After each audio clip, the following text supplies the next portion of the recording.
Hey guys, I want to welcome everybody to the show. I want to welcome the young honeys of legal age to the show. I want to welcome the gentlemen of culture also to this channel. And today we're going to be talking about Charlie Kirk. Now, I have to say that the foundation of my politics is that I'd prefer to see less pain in the world. I don't want to see the pain of people who can't afford healthcare. I want to I don't want to see the pain of people who uh, can't afford education and stuff like that, who can't afford childcare. I don't want to. I want to see less pain in the world, and this is why I believe in the welfare state. And so, when pain happens, when a young guy gets shot by an assassin, I feel sad. I have compassion for him, for his family, and I don't agree with the few people here and there who are kind of celebrating his death. I don't agree with that. On the other hand, what happened with Charlie Kirk after he died, and like I said, I knew nothing about him before he died, it is almost a kind of canonization. People literally see Charlie Kirk in their dreams, and he comes to them and gives them direction like Jesus or a saint. I mean, this is what's happening right now. I similarly, like I just said, had a vivid dream this weekend, and Charlie came to me and he told me that he was betrayed. And so for me, you don't have to believe that, but I do believe that. So, like I said, my friends, I don't want to see pain in the world. I don't want to see anybody get killed or assassinated. And, I feel sad about what happened to him, but I'm not going to go along with canonizing the guy because of what happened. And so I decided to find some spicy clips of Charlie Kirk and give him some measured and constructive criticism that this channel is known for. If this is too soon for you or something like that, if you don't think that he should be subject to criticism because he was assassinated, then, this is another reason not to watch this channel. But, like I said, I found some spicy clips, and I'd like to review some of the more controversial things that Charlie Kirk did say before he died. Because whether we're alive or dead, we are defined by our views, defined by the things we said, defined by our words. So let's go into this. And it's important to note that Haiti is legitimately infested with demonic voodoo. Haiti is where voodoo comes from in the Western Hemisphere. I think, first of all, I think part of the country is literally under a spiritual oppression. I've talked to missionaries that have gone there, and they say they've seen the darkest stuff that a human being can see. In fact, I know people that went to Haiti passively as like agnostic atheists, and they came back searching for Jesus because they saw like legit demonic activity. Well, do they say any more? Yeah, there was one guy who saw somebody who literally didn't sleep for 2 weeks and would just like literally run around and not sleep for 2 weeks, like ran through the whole island with like supernatural type capacity. There are claims that people have seen like quasi levitation stuff, like almost head spinning type stuff. And then Andrew says this was very common. Yeah. Here's one that when Andrew was in Haiti, there were common stories about people turning into cats at night, which I don't know. They all knew someone that turned into cats. Again, I'm not sure about that. I haven't heard that. But this like supernatural energy, or just also the stuff where, you look in the Hollywood films where someone like looks possessed, right? Imagine like entire towns that look that way. Yeah. Where it's just and there's a lot of churches there too, and it's growing. But like Haitian voodoo culture is legit. Like 1 out of 3 people in Haiti participate, and they sacrifice animals, and they do like pagan blood rituals. So yeah. It doesn't seem to have worked out for them. No, I mean, yeah, look, show me a pagan culture that sustainably can survive. And, there's a reason why the Aztecs are India? no longer around. Well, there is the Roman Empire that sustained itself while being pagan for quite some time. But, my friends, actually, I want to say, I have a friend named Boris, and he got into voodoo, and he actually started turning into a cat, dude. You might not believe me, but it really happened before my eyes. And he just started marking territory everywhere and scratching expensive furniture, stuff like that. And I was like, dude, Boris, you really live a frivolous life. This is frivolous. Why are you scratching this chair from IKEA that I got? You know, dude, like, what are you doing? You're frivolous.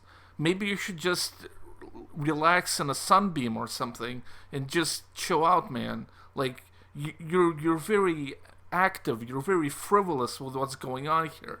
You're not living your best life. You know, when you have a good friend and he's turning into a cat, you really have to confront him. You have to say, like, dude, of all the animals you could turn into at night, why would you turn into a cat, which is like a domesticated animal that is really only has advantage over like rodents?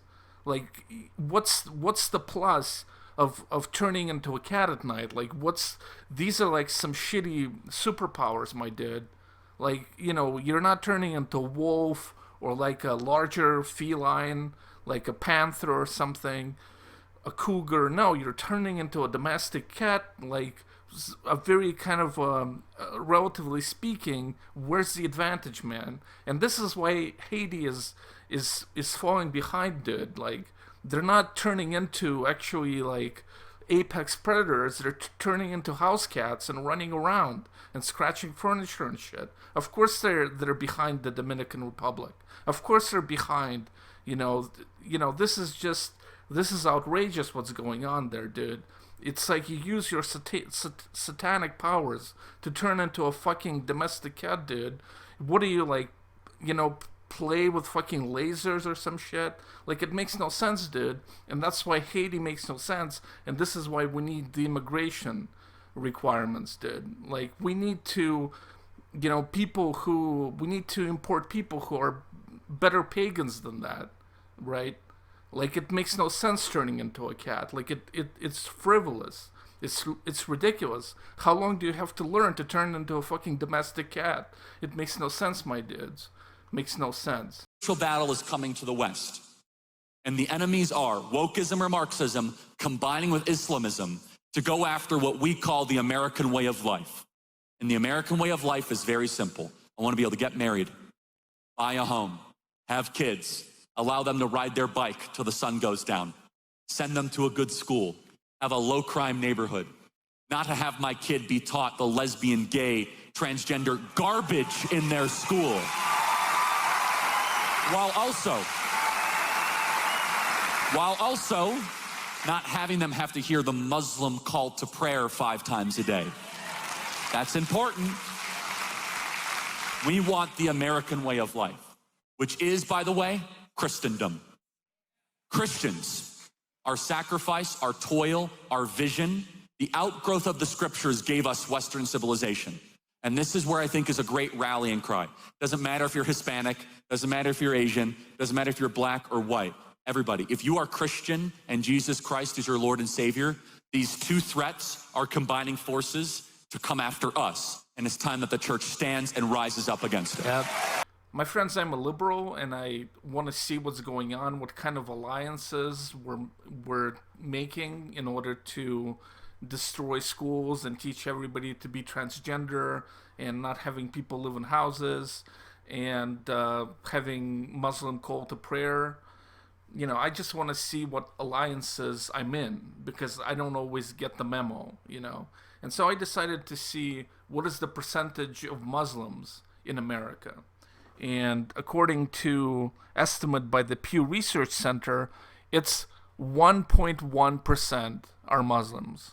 Now we can double that in case there's some fucking hidden Muslims, you know, hidden Muslims that teach people to be transgender and destroy Western civilization. We can double it, and then we have 2.2% of America are Muslims. What a fucking alliance. It's, you know, this is powerhouse alliance right here between liberals and Muslims.